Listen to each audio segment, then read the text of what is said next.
Mummy. 7 वर्षीय वासु ने जोर से चिल्लाते हुए कमरे में आकर इधर उधर देखा। माँ को न पाकर वासु पूरी ऊर्जा एकत्रित कर फिर से चिल्लाया। मम्मी। इस बार माँ की आवाज आई। आ रही हूँ बाबा, क्यों चिल्ला रहे हो?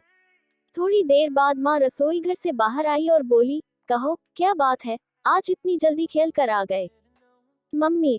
आज हमारे खेल के मैदान में बहुत सारे काले काले लोग मिट्टी खोद रहे थे। उन्होंने हमें वहां से भगा दिया। भगा दिया? पर क्यों? माँ। वे लोग कह रहे थे कि हमें यहाँ पर वृद्धाश्रम बनाना है, इसलिए हम वहाँ नहीं खेल सकते। अरे भाई, कौन से काले काले लोग? कौन सी मिट्टी? कौन सा वृद्धाश्रम? पीछे से वासु के पापा की आवाज आई। पापा, आप ऑफिस से आ गए? कहते हुए वासु भागकर पापा के गले लग गया। उसने पापा से पूछा, पापा, ये वृद्धाश्रम क्या होता है? बेटा, वृद्धाश्रम बूढ़े लोगों के रहने के लिए बनाया जाता है। कौन से बूढ़े लोग पापा? वही जिनके बाल सफेद होते हैं, जैसे सौरभ के दादाजी और मेरे नाना जी। वासु बोला। हाँ बेटे, अरुण ने जवाब दिया। पापा, मेरे दादाजी क्यों नहीं हैं? बेटा, आपके दादाजी भगवान के पास हैं। जब मैं छोटा था, तब वह मुझे छोड़कर भगवान जी के पास चले गए थे। अरुण ने धैर्य से जवाब दिया। वासु की उत्सुकता अभी भी समाप्त नहीं हुई थी। वह फिर से वृद्धाश्रम के बारे में पूछने लगा। इस पर सुधा ने कहा, आओ, मैं तुम्हें समझाती हूँ कि वृद्धाश्रम क्या होता है। बेटे, जो लोग बुढ़ापे में अपने मम्मी पापा की सेवा नहीं करते, उन्हें प्यार नहीं करते, वे लोग अपने माता पिता को वृद्धाश्रम में रहने के लिए भेज देते हैं। वासु इस उत्तर से सोच में पड़ गया। फिर बोला, मम्मी, जब मैं बड़ा हो जाऊंगा तब मैं आपकी खूब सेवा करूंगा। मैं आपको कभी वृद्धाश्रम नहीं भेजूंगा। सुधा ने प्यार से वासु को गले लगा लिया। धीरे धीरे समय गुजरता गया। वासु प्रतिदिन वृद्धाश्रम बनने वाले स्थान पर जाकर कार्य में हुई प्रगति का अवलोकन करता। हर रोज घर आकर वहां हुए कार्य के बारे में माता पिता को सूचित करता। उसने पहली बार किसी इमारत को बनते हुए देखा था। इस समय उसका ध्यान पूरी तरह से वृद्धाश्रम पर था। धीरे धीरे आश्रम का निर्माण कार्य पूरा हो गया। एक दिन वहां विख्यात शिक्षाविद उद्घाटन करने पहुंचे और उन्होंने जोरदार भाषण दिया। वृद्धाश्रम सभ्य समाज के नाम पर एक कलंक है। हमारी संस्कृति में प्रारंभ से ही बड़े बुजुर्गों का विशेष स्थान रहा है, परंतु आज पाश्चात्य सभ्यता के प्रभाव से हम अपनी जड़ों को काटते जा रहे हैं। अपने ईश्वर समान माता पिता की अवहेलना करने लगे हैं। इस वृद्धाश्रम का यहाँ बनना इस बात का प्रमाण है कि लोगों में स्वार्थ और कर्तव्यहीनता की भावनाएं किस कदर पांव पसार रही हैं। खैर, जब समाज का एक वर्ग स्वार्थी हो जाए, तो दूसरे वर्ग को जिम्मेदारी का एहसास होना चाहिए। इसी बात को ध्यान में रखकर हमने इस वृद्धाश्रम का निर्माण कराया है। उनके इस भाषण पर जोरदार तालियां बजी। वासु भी अपने माता पिता के साथ उस समारोह में गया था। उसके भोले मन पर भाषण का इतना असर तो हुआ था कि उसे समझ में आ गया था कि वृद्धाश्रम कोई अच्छी बात नहीं है। अगले दिन वासु अपने दोस्तों के साथ वहां खेलने गया। खेलते खेलते उसका ध्यान वृद्धाश्रम के खुले दरवाजे की ओर गया। उसने एक वृद्ध को वहां चहलकदमी करते देखा। उसे देखकर वासु का मन आलोकित हो उठा। उसने अपने दोस्तों को अपने पीछे आने का संकेत दिया। वे सभी उस वृद्ध के पास पहुंचे। वृद्ध मन ही मन कुछ बड़बड़ा रहे थे। अचानक वासु और उसके दोस्तों को देखकर वह हड़बड़ा गए और बोले, कौन हो तुम लोग? यहाँ क्यों आए हो? उस वृद्ध के तनाव वाले हाव भाव देखकर वासु डर गया। फिर हिम्मत करके बोला, अंकल, आज हमने आपको यहाँ देखा तो क्या? वृद्ध खींचकर बोले, तो हमने सोचा कि आपसे मिला जाए, कुछ बात की जाए। वासु ने किसी तरह वाक्य पूरा किया। क्यों? मैं तुम्हारा क्या लगता हूँ? तुम्हारा रिश्तेदार हूँ, पड़ोसी हूँ, क्या हूँ? वृद्ध ने पलटकर जवाब दिया। वासु को वृद्ध से इस प्रकार के जवाब की आशा न थी। उसके मासूम मन को ठेस पहुंची और वह अपने दोस्तों के साथ वहां से चला आया। बाहर आकर उसका एक दोस्त बंटी बोला, वासु कितना खतरनाक बुढ़ा था। दूसरे दोस्त पंकज ने भी साथ दिया और बोला, हाँ, ऐसा लगता था जैसे किसी डरावनी फिल्म का भूत हो। वासु को लगा शायद वह सही कह रहे हैं। घर जाकर वह उदास मन से माँ की गोद में बैठ गया।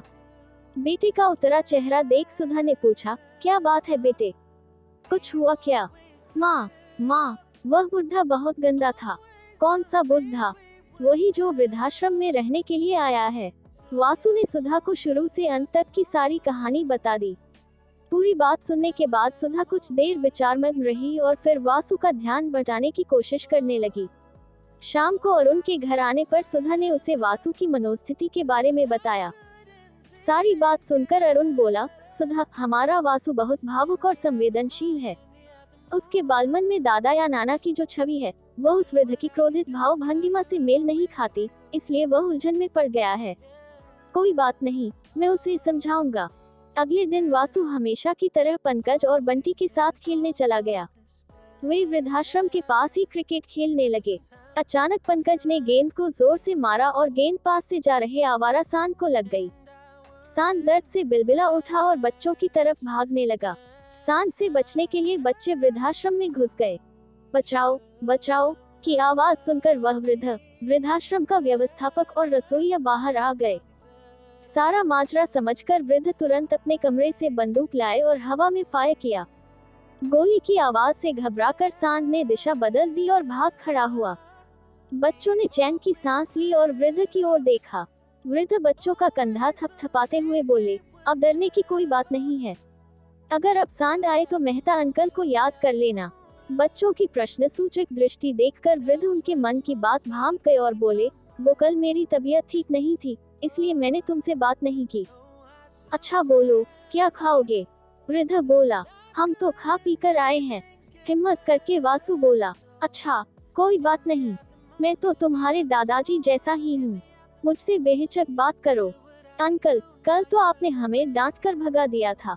बंटी बोला, अच्छा तो ये बात है, आओ हाथ मिलाकर दोस्ती कर लें। वृद्ध ने हंसते हुए कहा। इस पर तीनों बच्चों ने उत्साहित होकर हाथ मिलाया। इसके बाद कहानियों और गप्पाबाजी का ऐसा सिलसिला शुरू हुआ कि 2 घंटे कब बीत गए पता ही नहीं चला। तब मेहता जी बोले, अच्छा अब जाओ, तुम्हारे मम्मी पापा इंतजार कर रहे होंगे। इस पर बच्चे फौरन खड़े हो गए। बाहर आकर बंटी और पंकज बोले, इतनी अच्छी कहानियां तो हमें आज तक किसी ने नहीं सुनाई। वासु बोला, इतने अच्छे अंकल को पता नहीं क्यों इनके बच्चों ने घर से निकाल दिया। मेरी मम्मी कहती हैं कि जिनके बच्चे गंदे होते हैं वही अपने माँ बाप को घर से निकाल देते हैं। घर आकर वासु ने अपने मम्मी पापा को सारी बात बताई। अरुण हंसते हुए बोला, अच्छा, ये डरावनी फिल्म वाला भूत जैसा बुढ़ा अचानक इतना अच्छा कैसे हो गया? वासु सकपका कर बोला, पापा मुझे क्या पता, मुझे तो बस इतना पता है कि उन्होंने आज हमारा खूब दिल बहलाया। अरुण बोले, बेटे, कई स्वार्थी इंसानों की तरह शायद उनके बच्चे भी उन्हें बोझ समझकर यहाँ छोड़ गए, इसलिए उनका मन दुखी होगा। जब तुम उनके पास गए तो उन्हें क्रोध आ गया होगा कि जब उनके अपने बच्चों को उनकी कोई जरूरत नहीं, तो परायों को क्या पड़ी है उनसे बात करने की। पापा की बात सुन वासु सोच में पड़ गया। अगले दिन जब वासु अपने दोस्तों के साथ गया तो उसने देखा कि वृद्धाश्रम में बहुत भीड़ जमा है। बहुत से नौजवान उस भीड़ में शामिल थे। वे अपने माता पिता को वृद्धाश्रम छोड़ने आए थे। पंकज, बंटी, ये लोग कितने बुरे हैं ना, भगवान जी इन्हें सजा देंगे। वासु बोला, तुम ठीक कहते हो बेटे। पीछे से मेहता अंकल की आवाज आई, तुम्हारे माता पिता ने अच्छे संस्कार दिए हैं जो तुम इतनी छोटी सी उम्र में इतनी अच्छी सोच रखते हो। कुछ मेरे बच्चों जैसे हैं जो अपने माता पिता को पुराना फर्नीचर समझकर घर से बाहर कर देते हैं। वृद्ध मेहता अंकल दुखी होकर बोले। बच्चे उनका हाथ पकड़कर बोले, अंकल आप उदास न हो, आप हमारे घर चलिए, हमारे मम्मी पापा आपसे मिलकर बहुत खुश होंगे। धन्यवाद बेटे, लेकिन आज नहीं, फिर कभी जरूर चलूंगा, वृद्ध बोले। वासु घर आकर पापा के गले लगकर रोने लगा और कहने लगा, मैं आपको कभी घर से नहीं निकालूंगा, मैं आपके बिना नहीं रह सकता। पर बेटे, कौन कह रहा है कि तुम हमें घर से निकाल दोगे? अरुण बोला, पापा, आज मैंने बहुत सारे वृद्ध अंकल देखे। मेहता अंकल भी आज बहुत दुखी थे। पापा, क्या हम उनके लिए कुछ नहीं कर सकते? अगर मेरे दादाजी होते तो बिल्कुल उनकी तरह ही होते ना। वासु ने मन की बात बताई। अरुण को अपने बेटे पर बहुत गर्व हुआ। बेटे, मैं कल ही तुम्हारे साथ उनके पास चलूंगा, मुझे तुम पर नाज है। अगले दिन सुधा और अरुण वासु को लेकर वृद्धाश्रम गए। मेहता अंकल से बात करने पर पता चला कि वे सेना में थे। रिटायर होने के बाद बच्चों के दुर्व्यवहार के कारण उन्हें घर छोड़ना पड़ा। मेहता अंकल ने वासु की तारीफ की और कहा, आप लोग भाग्यशाली हैं कि आपकी वासु जैसी औलाद है। अरुण ने कहा, आपसे मिलने के बाद पता चला कि घर में बुजुर्गों का होना कितना आवश्यक है। आपसे प्रार्थना है कि वासु को अपने आशीर्वाद से वंचित न रखें। वासु आप में अपने दादाजी की छवि देखता है। थोड़े ही समय में आपसे हिल मिल गया है। वासु तो यहाँ रोज आया ही करेगा। हम भी आपसे मिलने का मुंह छोड़ नहीं पाएंगे। मेहता अंकल को विश्वास नहीं हो रहा था कि दुनिया में अब भी अच्छे लोग बसते हैं। वह सिर्फ इतना ही कह पाए, मैं भी तुमसे और वासु से मिलने का मुंह छोड़ नहीं पाऊंगा। जब भी तुम्हें मेरी जरूरत होगी, मुझे अपने पास खड़ा पाओगे। इतना कहकर वह अरुण के गले लग गए। इसके बाद उन्होंने वासु को गोद में उठाया और बोले, जलपरी की कहानी सुनोगे? सुनूंगा अंकल, वासु ने उत्साह से कहा। अंकल नहीं बेटा, दादाजी कहो, मेहता अंकल बोले। ये सुनते ही वासु की आंखों में चमक आ गई। उसने अपनी बाहें मेहता अंकल के गले में डाली और पास खड़ी सुधा से कहा, मम्मी, अब मेरे भी दादाजी हैं। हाँ बेटे, कहकर खुशी के मारे सुधा का मन भर आया। अरुण और सुधा इस नए रिश्ते की खुशबू को मन में संजोए दादा और पोते के अद्भुत मिलन को भाव विभोर हो देखते रहे।